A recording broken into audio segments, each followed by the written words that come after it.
Hello students, Jai Hind to all. This is Vivek Srivastava sir. Beta, I am here with the topic, the making of nationalism in Europe. Okay? In this topic, we are having some important topics that are the aristocracy in the new middle class and what did liberal nationalism, a new constitution after 1815 and the Jerusalem deals. So beta, in this topic I am here to explain two important topics, that will be the aristocracy and the new middle class and what did liberal nationalism stand for. So beta, please open your book, go to page number 8 and the topic to be choose there is the making of nationalism in Europe. Let's see some hints on this topic. So if you have to look at the map of mid 18th century in the previous pages, Europe will be Europe you will find that there were no nation state as we know them today. यानी कि जो Europe के देश हैं जो हम जानते हैं वो पहले नहीं हुआ करते थे, जो पीछे मैप है उस मैप में नहीं होगा.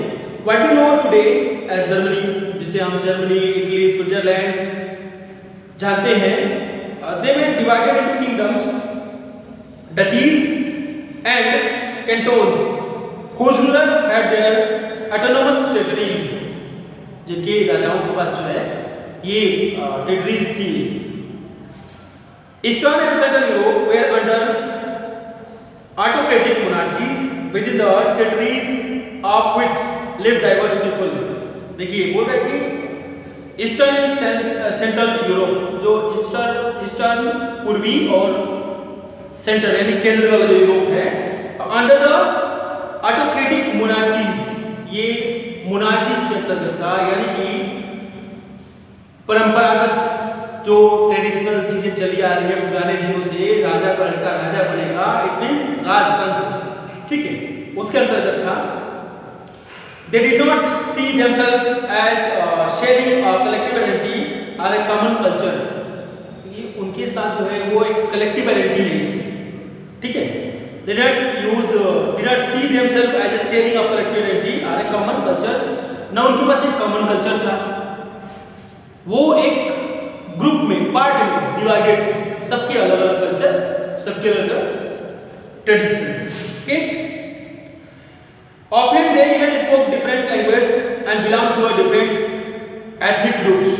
वो जो है डिफरेंट लैंग्वेज, अलग अलग भाषाएं बोलते थे और अलग अलग ग्रुप से बिलोंग करते थे.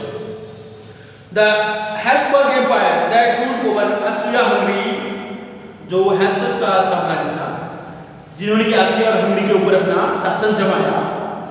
For example, was a patchwork of many different religions and peoples. अब जो ये ग्रुप था हैब्सबर्ग, ये कई डिफरेंट लोगों का, डिफरेंट जातियों का ये ग्रुप था, समूह था, ठीक है. इट जैसे एग्जांपल के लिए Hungary, the patchwork of many different regions, it include the alpine regions, यानी कि वो लोग जो अल्पाइन क्षेत्र में रहते थे, अल्पाइन क्षेत्र में रहते थे, जैसे टायरन हो गए, Austria, सुडेनलैंड, as well as Bohemia, where the Austrians were predominantly German speaking, यानी कि ये लोग जो है जर्मन स्पीक करते थे, ठीक है. It also included the Italian speaking provinces of Lombardy and Venetia. अब इसमें जो है लोम्बार्डी और वेनेसिया के लोग भी इंक्लूड थे. सोटा जानना ये है कि जो ये नेशनलिज्म हुआ, यानी राष्ट्रवाद का जो उदय हुआ, ये कहां से है. इस टॉपिक में यही बताया गया आप लोगों को कि सारे छोटे छोटे क्षेत्रों में, छोटे छोटे पार्ट्स में डिवाइड, पूरा एक क्षेत्र जो था जर्मनी का, इटली का, वो एक टुकड़ों टुकड़ों में बटा हुआ था. उसको जो है कैसे एक नेशन बनाया गया, इस टॉपिक पे हमको डिस्कस करना है. So the aristocracy and the new middle class.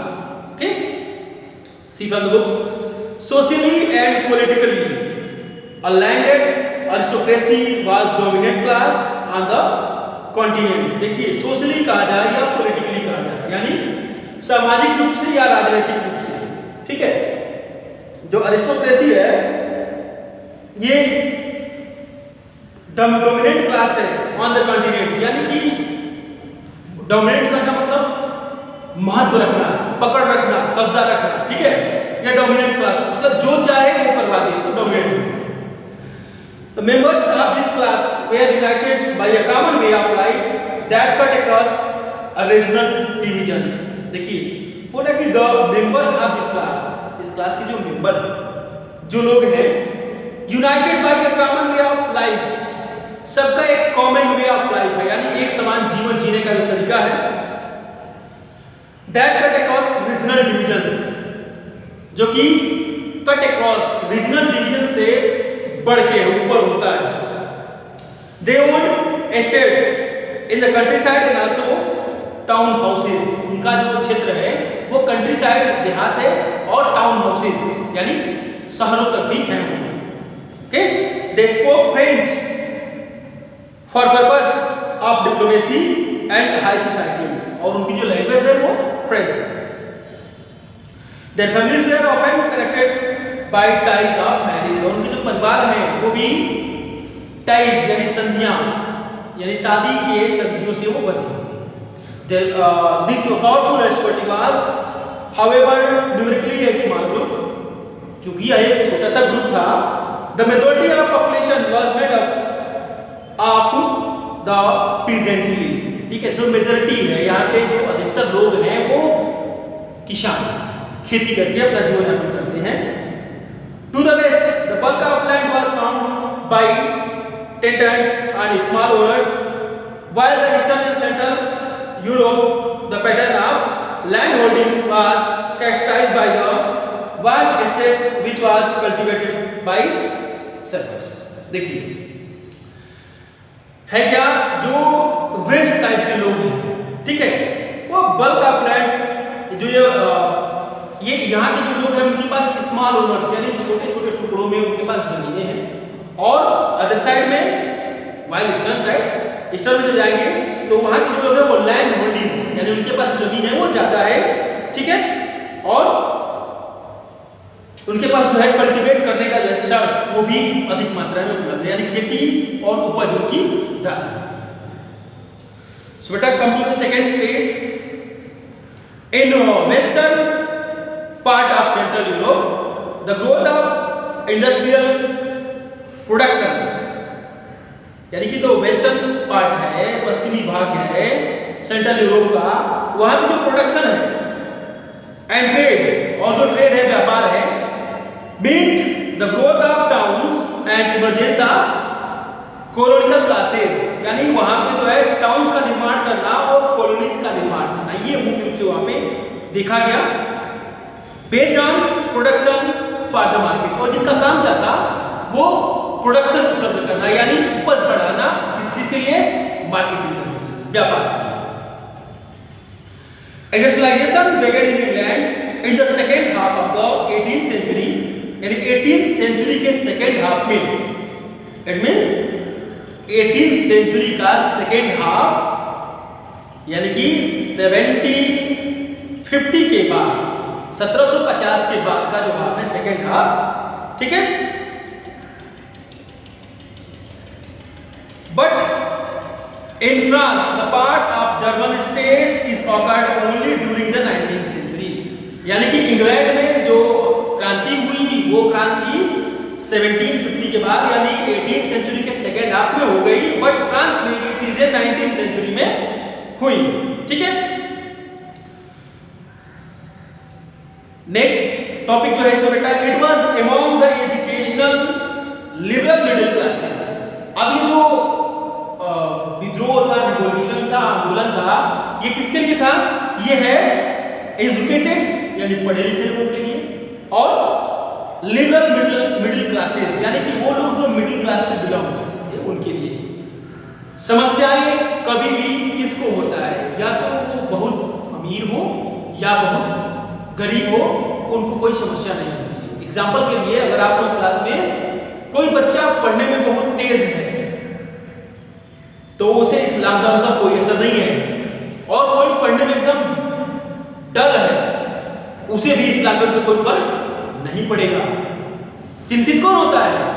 वो जो मिडिल एज में होता है, ना ही वो टॉप क्लास पढ़ने वाला है और ना ही वो घूमने वाला है, उसे परेशानी होती है, उसे डर लगा रहता है, क्योंकि जो ब्राइट है वो जानता है कि मैं तो एग्जाम क्लियर कर चुका हूं, कर लूंगा एनी हाउ, और जो डल है वो कहता है कि मैं तो पहले भी नहीं करता, अब भी नहीं कर पाऊंगा। I hope you understand. Okay, so बेटा the next topic to discuss here, what did liberal nationalism stand, यानी कि ये लिबरल उदारवाद नेशनलिज्म क्या है? लिबरल मींस उदारवाद और नेशनलिज्म राष्ट्रीयता। ये क्या है? Ideas of national unity in early 18th century Europe were closely allied to the ideology of liberalism. देखिए, आइडियाज ऑफ नेशनल यूनिटी यानी कि जब राष्ट्र को नेशनलाइज यानी यूनाइट किया गया, एक जगह किया गया, एकत्र किया गया अर्ली 18th century में, Europe was closely allied to the ideology of liberation, यानी जो यूरोप था उसको लिबरेशन का पता ही नहीं था। ठीक है, so the term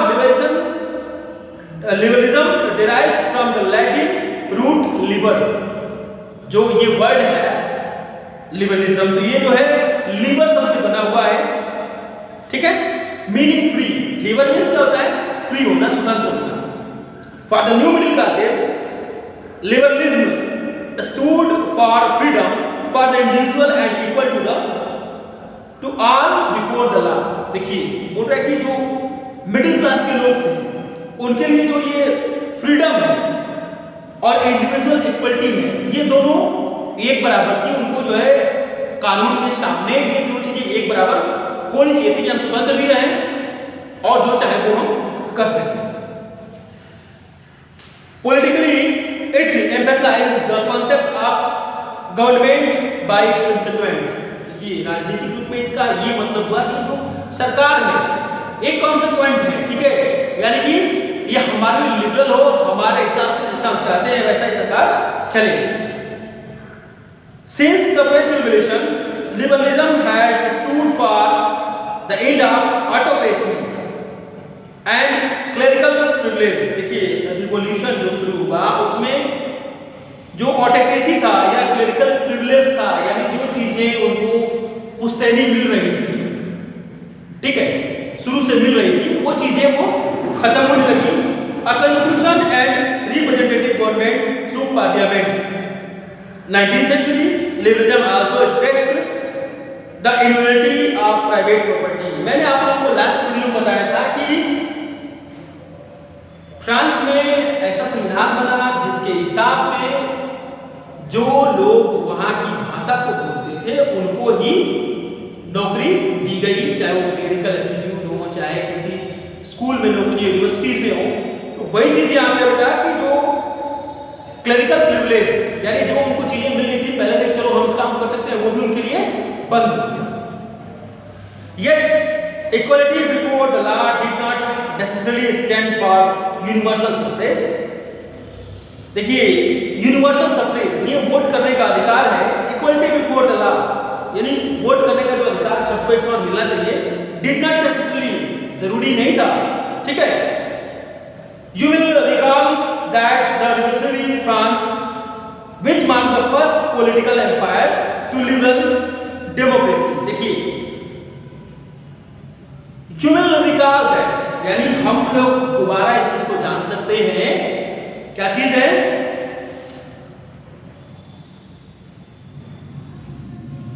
The right to vote and get elected was granted exclusively to poverty owning man।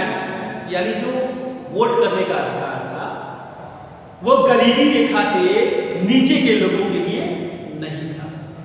ठीक है, poverty owning man. Men loved property and all men were excluded from political rights।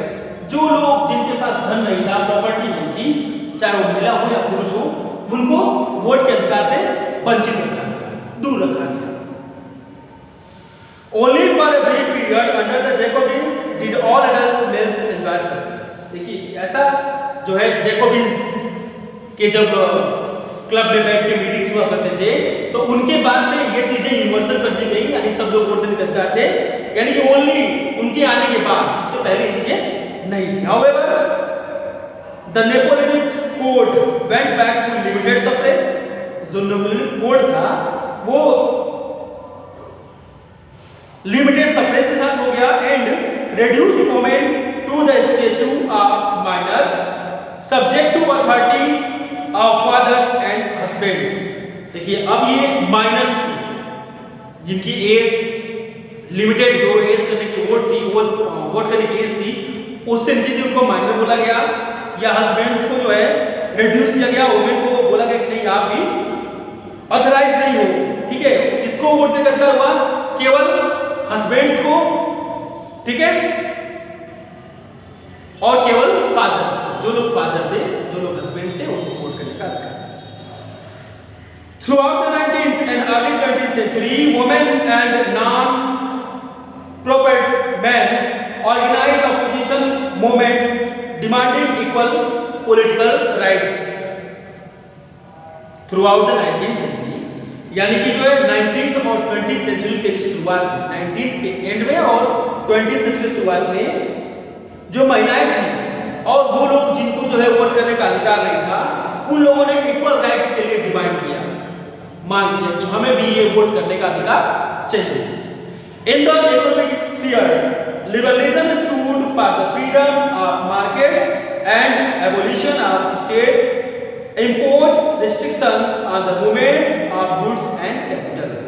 देखिए जो economic sphere था, ये केवल goods और capital, यानी कि आपके पास कितना सामान है और कितनी संपत्ति है, उसके ऊपर ये डिपेंड करता था। During the 19th century, this was a strong demand of emerging middle class। 19th century में ये मिडिल क्लास लोगों के लिए ग्रेट डिमांड है, यानी कि हम जो है ओन कर लें, पैसा रख लें, अपनी कैपिटल पूंजी बढ़ा लें। ठीक है, let us take the example of German speaking religion in the first half of the 19th century। इसके लिए एग्जाम्पल जो है 19th सेंचुरी के जो जर्मन स्पीकर थे वो बढ़िया एग्जाम्पल है इसके लिए। Napoleon's administrative features had created out, जो नेपोलियन का मीजर था, प्रशासनिक मापदंड था, उसमें क्रिएटेड आउट में क्या निकला? Countless small principles of confederation of 39 states, जिसमें 39 राज्यों के लिए, 39 स्टेट्स के लिए एक जो है नए सिद्धांत बने। Each of these possessed its own currency, और इन सभी 39 स्टेट्स के लिए उनके खुद के करेंसी थे, उनके खुद के वेट थे और मीजर्स थे। A merchant traveling in 1833 from Hamburg to Nuremberg to sell his goods would have had a pass through 11 custom barriers। यानी कि 1833 में अगर कोई मर्चेंट व्यापारी हैम्सबर्ग से न्यूरम्बर्ग तक पहुंचता है तो उसको 11 जो है बैरियर्स जो है वो करने पड़ते थे, और हर जगह पर अपने गेन का 5% जो है वो ड्यूटी टैक्स के रूप में पे करना पड़ता। ठीक है, duties were often levied according to the weight और मेजरमेंट ऑफ द गुड्स। अब जो ड्यूटी टैक्स थे, जो कर थे, ये वेट और मेजरमेंट पे डिपेंड करते थे। ठीक है, as each region had its own system of weight. देखिए हर रीजन का, हर क्षेत्र का ओन सिस्टम, अपना खुद का पैमाना था, अपना खुद का मात्रक था, वो खुद कैलकुलेशन करते थे कि आपके पास कितना गुड से कितना अमाउंट है। The measure of cloth for example, यानी कि कपड़े हैं, उनके लिए क्या मेजर था? Was L, which in each reason stood for a different length. यानी जो कपड़े का माप था वो हर 39 स्टेट जो है तो 11 हर जगह पे वो अलग अलग माप था। ठीक है, दिया है कि friend would get you 54.7 centimetre of cloth in males, 0.1 centimetre, numeric 65.6 centimetre and Freiburg 53.5 centimetre. यानी 4 जगहों पे कहीं 54.7 सेंटीमीटर है, कहीं 55.1 सेंटीमीटर है, कहीं 65.6 सेंटीमीटर। यानी कि आपका एक ही सामान है, लेकिन आप अगर 10 जगह से गुजर रहे हैं तो 10 जगहों के मेजरमेंट के अलग-अलग मानक। Clear? Such conditions were viewed as obstacles to economic exchange and growth by the new commercial classes. Just think बेटा, अगर ये चीजें अपने साथ होती हैं कि आपको हर जगह अलग-अलग नियम बताया जाए तो आप क्या करोगे? सेम जो आपके माइंड में चल रहा होगा वही कंडीशन यहाँ पे हुई। ये इकोनॉमिकल क्लासेस के लिए ये बड़ी प्रॉब्लम हो गई, जो बिजनेस पर डिपेंड है उनके लिए बड़ी प्रॉब्लम हो गई। Who argued for the creation of unified economic territory around the unhindered movement of goods? तो एक मीटिंग हुई, उसमें बोला गया कि कोई ऐसा मेजरमेंट का मानक बनाइए, स्टैंडर्ड बनाइए जिसको हर जगह माना जाए। ठीक है? इन 1834 में कस्टम यूनियन, एक जो कस्टम यूनियन, कस्टम व्यापार के लिए एक यूनियन था, संघ था, उन्होंने जो है एक नया फार्मूला बनाया जिसको जोलेवेरियन बोला गया। इसमें कहा गया, ये पर्सिया से था, join by most of German states, और इसमें अधिकतर लोग थे वो जर्मन स्टेट के रहे। यूनियन एबोलिश्ड टैरिफ बैरियर्स, यानी जो बैरियर्स थे, हर जगह जो रुकावटें थी, जो टैक्स देना था उसको उन्होंने मना कर दिया। ठीक है? The creation of network of railway further Swedish mobility, और इस तरह से जो है रेलवे का फॉर्मेशन हुआ, निर्माण हुआ। ठीक है? रेलवे ट्रैक बिछाए गए, रेलगाड़ी चलाई गई, मालगाड़ी चलाई गई। अब इससे क्या हुआ कि जो चीजें एक जगह से दूसरी जगह तक पहुंचने में हमने कई स्टेट पार किए तो हर जगह बैरियर हमें टैक्स दिया, वो चीजें मना हो गई, रेड्यूस हो गई। अब एक आप इकोनॉमिक नेशनलिज्म, अब चूंकि जो रुकावटें थी, मैंने भी बोला बैरियर्स में जो रुकावटें थी कि हर जगह आपको कहीं पे आपको 54.7 सेंटीमीटर माना गया, कहीं 55.1 पे माना गया और कहीं 65 पे माना गया। तो जैसे ये चीजें हर जगह बराबर हो गई तो एक इंडस्ट्रियल रिवॉल्यूशन यानी कि इकोनॉमिक नेशनलिज्म जो है वो खड़ा हुआ। यानी सबने एक साथ मिलकर अपने इकोनॉमिक कंडीशन को मेंटेन करने की सोची। ठीक है? और इस तरह से वाइडर नेशनलिस्ट सेंटिमेंट्स शुरू हुए और हर जगह पे एक साथ। ओके बेटा, next topic that we will discuss that is a new conservation after 1850।